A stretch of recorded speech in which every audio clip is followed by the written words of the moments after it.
Welcome back to the But Did You Die podcast. This is Darren Boot Clark coming to you live from the mean streets of El Lago, Texas. And today we have got a gentleman that I met right at 2 years ago in Florida at a business convention, and we hit it off. We've got a lot of similarities as far as likes and a lot of values in the same. We both are we like guns and shootings, the shooting sports, and kept in touch throughout the past 2 years, and Facebook is a beautiful thing. Followed each other, and recently Victor put his story out there, and it is such, with the time that's so challenging, these good stories are few and far between, it seems. And this one just really moved me, and I reached out to him and I said, Victor, would you please come on? And he said, yeah, man, this story is phenomenal. So without further ado, Victor Andrade is with us today. Welcome to the show. Thank you, Darren. Nice to be here. You bet. So Victor, this show is all about, the podcast is all about, it's called But Did You Die? And no, you didn't die. So what have you done with your life, right? So out of the hardest of times comes the strongest of men and women. And people come here to be inspired because, for two reasons. One, it's good to tell your story. It's inspiring to yourself and know what you've accomplished. And then on the other hand, people that are out there listening, looking for that little grasp of hope and looking for something, you might just move them to take that initiative, to make that move. You never know where people are stuck. And the encouraging piece is, if you reach one person, you've moved mountains, right? So that's what this show's all about. And that's why people come to listen. And yours definitely fits that mold. So Victor, without further ado, would you tell us your But Did You Die story? All right. Well, Victor Andrade, I'm 48 years old. I was born in Mexico City, in a normal family. Then eventually we found out that my dad had this illness called bipolar. So he was very aggressive and violent towards me and my mom. So I had a pretty tough childhood. I was bullied because I was very insecure as a kid. But that, with time, it helped me develop. I could not stop with much because of the background that I had. So that's what my childhood was all about. Okay. So yeah. You grew up in a harsh family environment to some extent due to an illness in Mexico City. Mexico City, yes. Because of that situation, I could not stay at home, so I had an opportunity to move to Europe, to England specifically, and that's why I started my entrepreneurial and travel mindset. And I've been in more than 20 countries, and I love to travel, and that's what I am. And I'm an entrepreneur, and I love to travel. So yeah. So let's talk about your story. You went to England in Europe, and then I picked up on your story where you got to the United States, right? And yes, let's talk a little bit about, walk us through how your transition from, you had nothing but an opportunity, right? So sure. Take us from there, and let's talk through that. Well, my sister was here in Texas, and while I was in England, and she wrote to me. I said, Victor, there's a lot of opportunity here in Texas. Why don't you try it? Because I was in England, I thought it was going to be easy with the language, but it was not easy at all. I could not understand a thing, and they could not understand me with that kind of English. So I had to start from scratch, and I started going to to a corner for daily pickup for labor. It was tough, but slowly but surely started developing some manual skills until I was able to run a crew with a guy who had a roofing company. And I was able to bring my two brothers here to America too. And also started with my own janitorial business. And yeah, that's how I started. It was tough, but so it is possible to make it here in America, Absolutely. So how did you get over here? I mean, did you come on a visa, or did you just come for a visit and didn't leave, or what did you decide to do? How did it work? Sure. Well, my grandfather, he was an American citizen on my mom's side, so that's Okay. why I was able to come here. But the back then the opportunity was that I could not get a job. I had to either start a business or invest in something. That's why I had to Oh, create my own wow. business out of necessity, and I started janitorial, window cleaning, carpet cleaning, and then one of my mottos in life is the answer is yes. What's the question?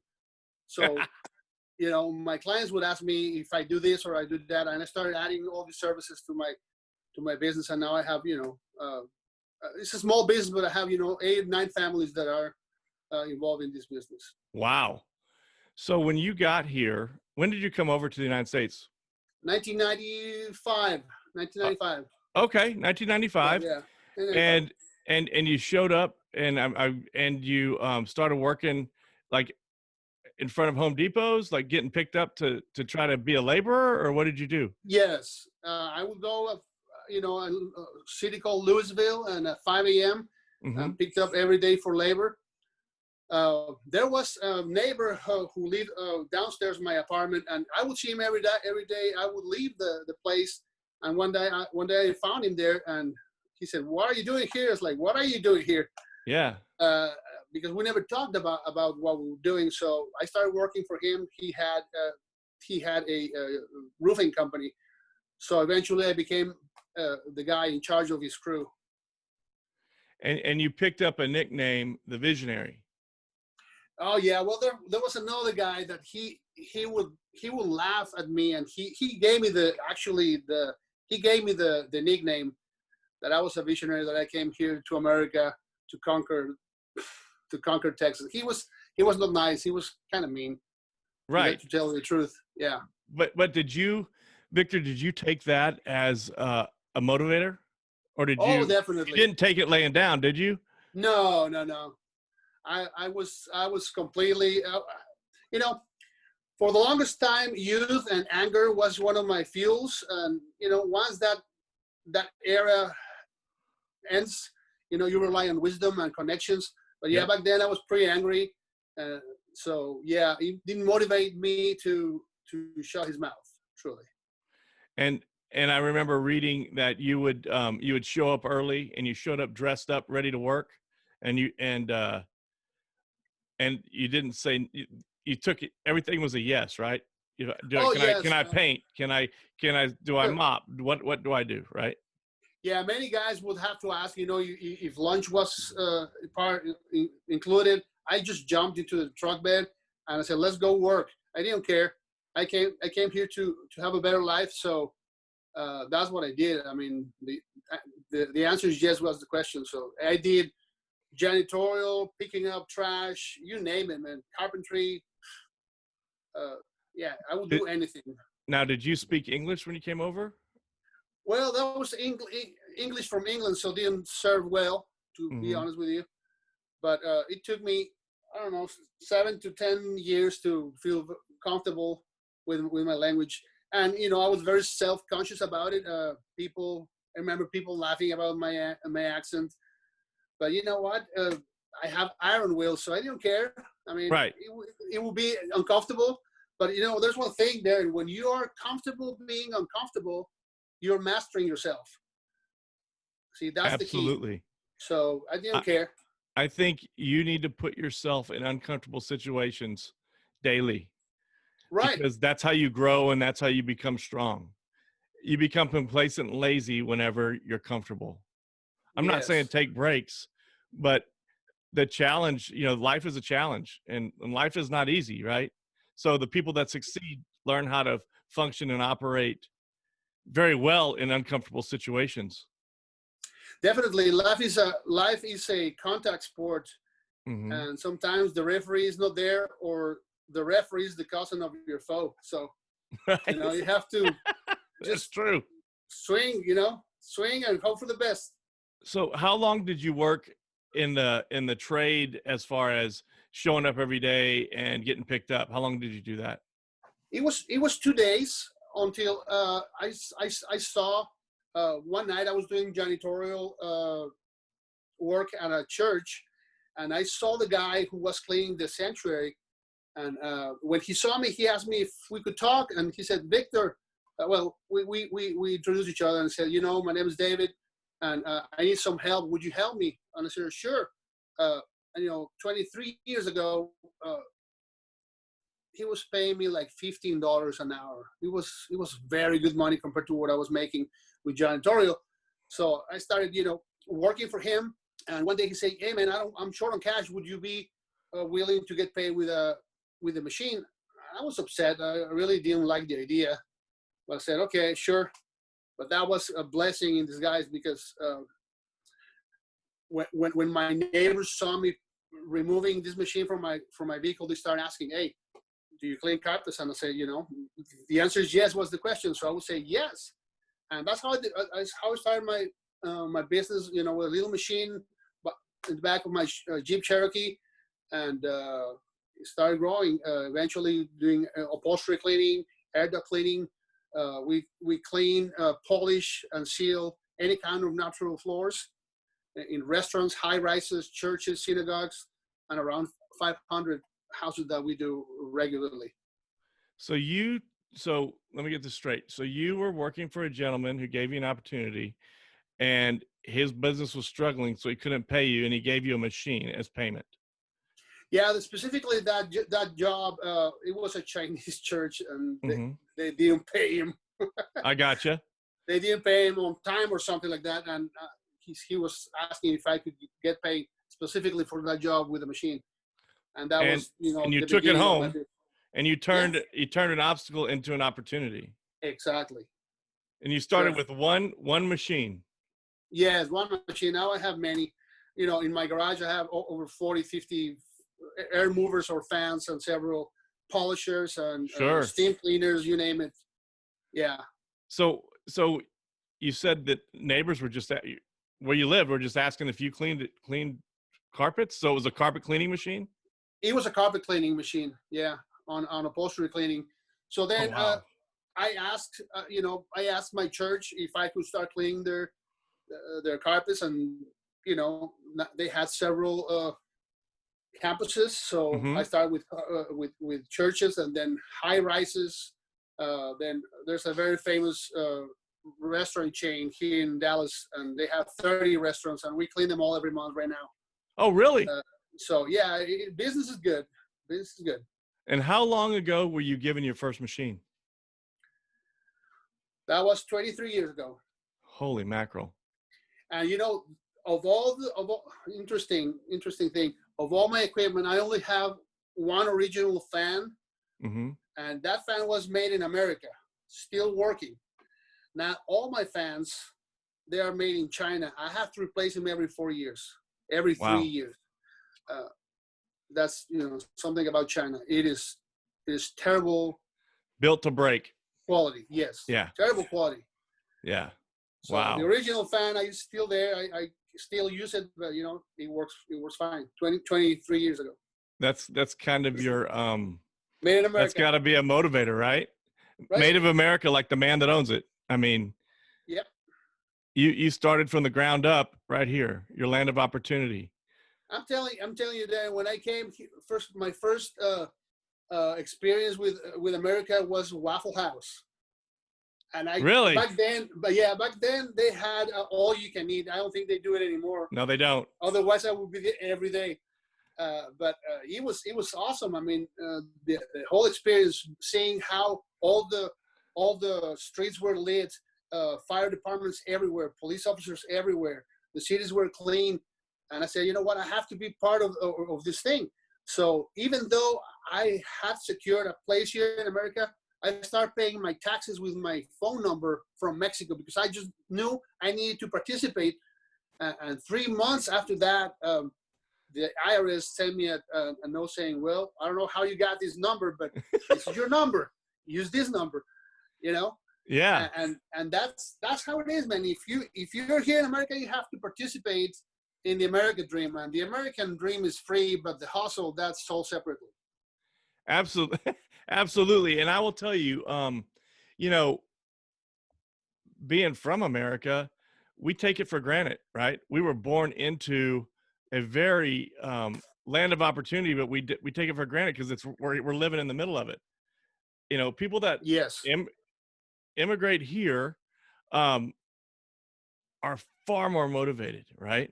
I mean, you started with your tennis shoes and a skill to work whatever it was. It didn't matter. I think sometimes we as young men are sometimes lazy, and that's beneath me. And you came from being the laborer to being the man owning the company. Yeah, and it's possible if it happened to me, it can happen to anyone. The first year there here in America, my all my furniture came from the dumpster, Really? from the apartment club, from the apartment Sure. complex that I was living at. I mean, things that were being thrown that to me look almost like new. I just cleaned it with my machine. I was able to fix it a little bit here and there until I was able to make money and get new furniture. You know, I'm not proud of it, but you know what? When you have to be resourceful, you have to be resourceful. So I would stop you there, Victor. I would say you'd be damn proud of that. yeah, You know great. why? Because you saw an opportunity. One man's junk is another man's treasure.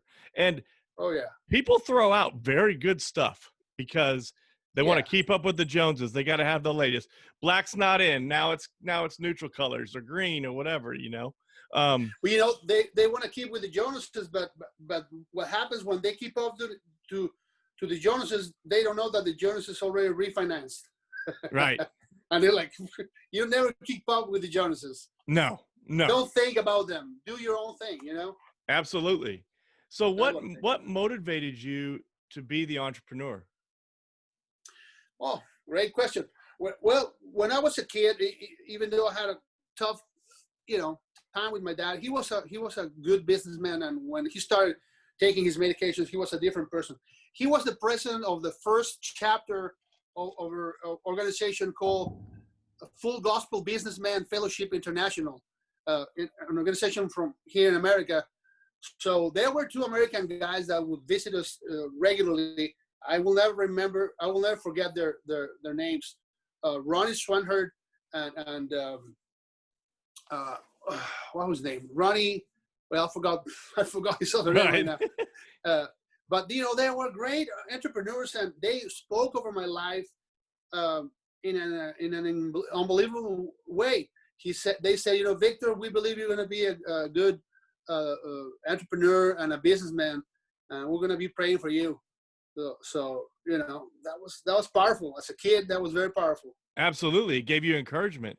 So that's a Yes. great. So how big of a part in your journey has been faith? Well, yeah, big. When I first, before I came to America, you know, I was reading the Bible. I was not living straight with God, and I just knew that if I would stay in Mexico, I probably would be dead, or you know, yeah, I was with the wrong person, with the wrong friendships. So the Lord gave me a word that it didn't make sense to anybody but to me. Hmm. Even when I read it, it's like, it really doesn't make sense. But I just knew that I knew that He was sending me here, and He promised that He would take care of me as long as I put Him first. So one of the first things that I did, you know, my sister was already here in America, Hmm. and she was being part of a church. So I started gathering, and you know, one huge thing in my life is tithings and offerings. It is unbelievable what happens when you decide to put God first. And as an entrepreneur, it's so easy when you see a big check and it's like, oh, I'm gonna pay this bill here or there. But when you decide every day to put God first, I rather have 90% of my earnings blessed than Hmm. 100% cursed. And now it's a habit that, you know, it is automatic, because it starts in three phases. You know, you start with out of obedience, but then you keep doing it out of gratitude, because Hmm. you see the good hand that Lord upon your life. But then you keep doing it out of wisdom. When you understand that the best thing you can do with the money left is it is in the kingdom of God. He takes care of you, man. No doubt about it. No doubt That's about it. awesome. So, in the Bible it says, "Have faith as small as a mustard seed." That's all you need, right? And Right. you were that was spoken over you in such a way that it impacted you as a child, and you Yes. kept that, and you came here, and you just trusted him, right? I mean, you walked on blind faith to get here, and Hmm. started out doing what most people, I would say 95% of the people won't do, right? Which is, I'll show up and work. I got two Hmm. hands and two good feet and a good Yes. body and a strong back, and that's all I need. My body is my tool, right? Hmm. And you trusted God, and look where you're at. So where are you? Let's talk about the present. Where are you at now? What now? What do you do?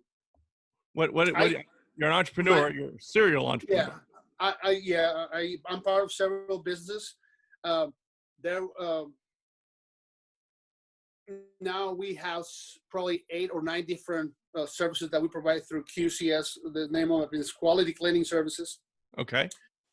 We basically do janitorial, carpet cleaning, all flooring and installations of any kind, pressure washing, and air ducts. That's what we do with that thing. But more than anything, I was able to use my business as a tool to help men to be free. That's other than my family. I believe that's my call to free men, and it takes free men to free men. The Yes. financial part is very important. You know, well, before this situation with the virus, I was able to be, other than my mortgage, I paid all my cars, had no debt whatsoever. Oh, wow. And it was tough because these last 3 months, all our savings were gone. Sure. But we're back. We're back. We don't owe anything. 2 weeks ago, I'm current, so we owe Nice. nothing. But many guys have worked for me. Many guys have betrayed me. Yep. I have helped them with their first car, and then once they're on their feet, boom, they don't even pay part of the things that they owe, and they leave. It is how people abuse when they're being helped. It is sad. Not all are like that, but many guys have betrayed me, and it's very sad to see that is happening. Yeah, To me. I've found that when you give, you can't expect anything in return and hope they do the right thing, but it's a gift, right? Because otherwise you're going to be let down more times than you're not. Yeah, And it's a reality. your mission is to free men. So you're giving people an opportunity to make them free, because what I've found is you can't buy time. And Yes. we're only on this earth for a short period of time. And so if you think about it, so what are you going to make the most of it, right? And your goal is to, first you got to the point where you're free, and now Yes. you're giving that gift to others. So if somebody's looking to be free from the shackles of financial debt, um, disparity, if I'm not making, I don't have a job, or what, give me some words of wisdom of what they can do to, how do they take those first steps? Sure. Well, first of all, I would say that while many people are complaining about inequality here in America, I can tell you that America is the nicest casino with the best lights, with the best carpet, with the best drinks and the best food and the best odds. There's no other place like America.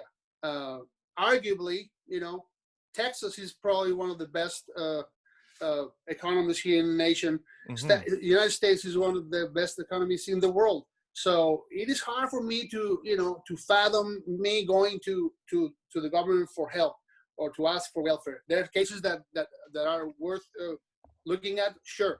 But what I can tell you, my platform for me to advance is, the Lord, and knowing myself a little bit, and that came with emotional intelligence. I started researching and finding ways to connect my natural and intersect it with God's super at my point of obedience, so I could do and live a supernatural life. I can tell you, Darren, I don't advertise in my business. Zero Really? advertising. Everything comes my way. Everything comes my way. I've done it sometimes, and it's a disaster. Yeah. Marketing doesn't work for me. It's me being able to be able to get all the business and do it, because sometimes I can't.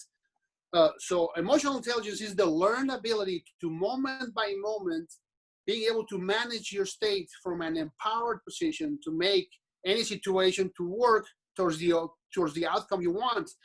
And the only way to do it is through self-awareness, personal responsibility, and sustained motivation. Wow. Once you Wow. have those three, knowing it is a moral compass that it is, sometimes it's easy for me. Just I have to follow my feelings and my heart, and go there, and things happen. Truly, Sure. that's mm-hmm, Just that's what I do. live a guided life through God, Yeah, a I mean, God-driven I life, believe that right? everything we need is within us now, and if Right. we go within, we will not go without. If we have God, we have an outer state that the world cannot provide, and we can access that altered state in a heartbeat, as long as we know who we are and whose we are. Right. If that makes sense. Absolutely. Yeah. Yeah. Put God first, right? Right. And and First. with the earnings that you're blessed with, give him the first fruits. And that's what you were Right. saying a little earlier, 10%, right? You give 10%, give it away, give it to God to let it do its work. And then you're left with 90%, which seems to be more than enough every time. Yep. And when it wasn't more than enough, it was just enough, right? Because you didn't go bankrupt and you came out of it as quick as you went into it. It sounds like with the COVID. Right. Yes. That's how it was. That is a blessing. That is what people need to hear, because we've got, you know, 40 million people without a job. We got people applying for unemployment. We got people not knowing how they're going to make their rent, or make their mortgage, or their car breaks down. And how do we do that? This is what people need to hear right now, because as you said, I'm going to use this. I think it was beautiful and eloquent the way you put that. We're living in the best casino with the best odds, with the most magnificent lights, and the biggest opportunity anywhere. Yes. Anywhere. You just got to grab it. I go to the bank and I see dirty carpets. I see windows, air ducts. I go to the mall. Floors have to be buffed, or the parking lot has to be pressure washed. Again, it's being aware that the American dream is free, but the hustle, it is sold separately, That's and it awesome. is a price to be paid, and that's what you said. Not all immigrants, because some immigrants are a burden to the nation, but the immigrants, I worked for 8 years for McDonald's Corporation in Mexico. Okay. And Ray Kroc, the guy who bought all the stuff from the McDonald brothers, he had a quote that says, "You have to be at the right place at the right time," but people forget to say the last part, which is, and be aware of it. Be aware of it. If you're in the treasure island, the tide is low, and you have the show, but you don't know that you're stepping on the eggs where the treasure is. Self-awareness. If there's no self-awareness, there's nothing to be done. So every day I wake up and I say, "Thank you, Lord, because I'm in a place that is better than I deserve." That's how I feel. And when I go to the streets, I say, "Lord, wow, all the opportunities, and people are complaining." That's the believer's edge. I have the believer's advantage, knowing that it is the land of the free, not the land of the freeloader. Right. Okay. Yep. And it seems like half of the population here, they want to make it. We're going to start talking about socialism. No, it doesn't work. It's not the American way. No. Okay. We're made to work. Right. We are a country of hard workers. This country was built on hard work. Yes. And when we forget how to work, we're going to collapse. You know what the saying is, like, the pursuit of happiness, which you have to work for it. The other two are I just forgot right now. Is can you help me? Do you remember what is that saying? Pursuit of Yeah, happiness. Uh, I'm um, drawing a blank. yeah, That's the problem life. with live stuff. Yeah, exactly. But it is an American saying. There's three things, and the last one is the pursuit of happiness. But you have to work for it. Nothing is given. Right. Nothing should be free, because when it's free, you don't value it. No, yeah, you gotta have skin in the game, right? And Exactly. there's no better way to climb up than when you're at the last, when you're at, what is it, when you're down to your last bullet, that's the time to load the gun. I mean, Yeah. you got to fight your way out of it, right? If you're at the Yeah. end of the rope, that's where you need to be. Now just figure out a way to climb out. And Yes. and I think you've done that, and now you're teaching others how to do that. And now you're the blessing that you were blessed with, which is phenomenal. You're very inspirational, and you're very charismatic. And to meet you, you're a big guy. I mean, you could be, like you said, you were angry, but you use that anger as a motivator, and now you've come out, and now you're into wisdom, and now you're teaching people how to channel that and turn that into a positive, which is Yeah. I mean, phenomenal. the greatest success stories are men that decide to use that anger and sex drive towards developing and creating something. Right. And uh, there's a recently new word called convergence, or destiny. It is in the Christian world, men and women that are looking intentionally for convergence, that that uh, that journey starts really at between 50 and 65. Oh wow. So I've been intentionally running towards my convergence, from 11 years ago. There's a guy that I've been training under. His name is Lance Wall now. He's Mm-hmm. a renowned, transformational teacher, and I go to every mastermind I can, and that's one of the things that he teaches, that between 50 and 65, if you don't make it, it's going to be very hard to make it happen. If you're starting thinking about start doing it at 70, Yeah. you have really no chance.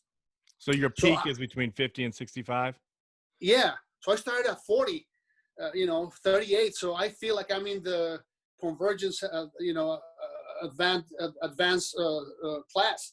Sure. So I feel like when I'm 50, when most people start, really reaching their convergence, where they're already mature, they're already with a lot of wisdom. I've already invested 10, 11 years. So Mm-hmm. I'm just excited. Yeah. I'm passing that to my kids. There are, 2, 3, 8, and 12. By the time they're 20, they're going to be, they're going to be beasts. I'm telling you. Sure. Well, you teach them you were telling me in our pre-interview, you teach them daily the measure of hard work and making the Yes. most out of yourself. So Yeah. that's Our key. kids, we don't give them allowance. We give them, earnings. That's awesome. We never use the word allowance. There's nothing allowed. Everything Right. is earned. Earned. Yeah. Well, then that's getting skin in the game, right? And that's the Right. name of the game. Sure. I mean, we help them. If they want something, they have to put certain percentage, Sure. and we put the rest. I deliver my own kids. That's one cool story. All my kids have been born at home, and I deliver my 4 kids. Wow.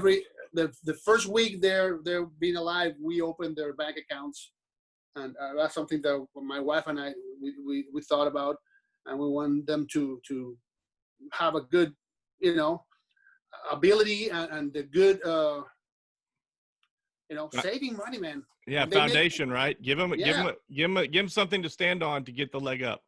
yeah, well, there's a birthday, they can spend some money, but part of the money goes to their bank accounts. That's awesome. So they're learning to earn and to save. You're raising entrepreneurs and good business people and bringing them up on a foundation of the Lord, right? So that's Well, huge. another thing, we're not raising only kids, we're raising future fathers. And Hmm. fatherlessness, in my view, there is one of the big, if not the biggest, giant in our times. Mm. You know, fatherlessness is a tough issue, and we need more. We need more. If we don't fight the giants of our time, we are cowardly leaving them for our kids to fight them in the future, and Right. that's just not fair. It's just Yeah, not fair. absolutely. Wow, Victor, that's a lot to unpack, and thank you so much for sharing that. That is huge. So, how would if people want to get a hold of you and learn more, want to get this wisdom from you, and want to talk to you more about the opportunities and what you've done and how you've grown to be the man that you've become, and a self-made man? How would they reach you? Sure. Well, I believe that I'd rather have 1% of a hundred people effort working with me Hmm. than 100% of my own. So if someone is interested about talking entrepreneurship and opportunities, I'll be glad to help. My email is travxp@gmail.com. TRAVXP@gmail.com. And I'll be glad to connect with them, and talk and see what can we do. Absolutely, because I know that you've got several businesses and there's opportunities abound. For Um, sure. you just got to put your skin in the game. It's a land of opportunity there. That's right. But the hustle's not free, right? The hustle is sold separately. Sold separately. There you go. It's a land of opportunity, but the hustle's sold separately. I think Yeah. I just found the tagline for this podcast. The American dream is free, but the hustle is Well, sold it's sold separately. separately. That's Yes. awesome. Victor, thank you so much for coming on. I appreciate your time and your wisdom, and for your openness to sharing this and being so open about hard work and faith and the importance of being a strong man and then passing that down and fighting the giants. It's it's inspiring. It's a pleasure to be with you, man. You bet.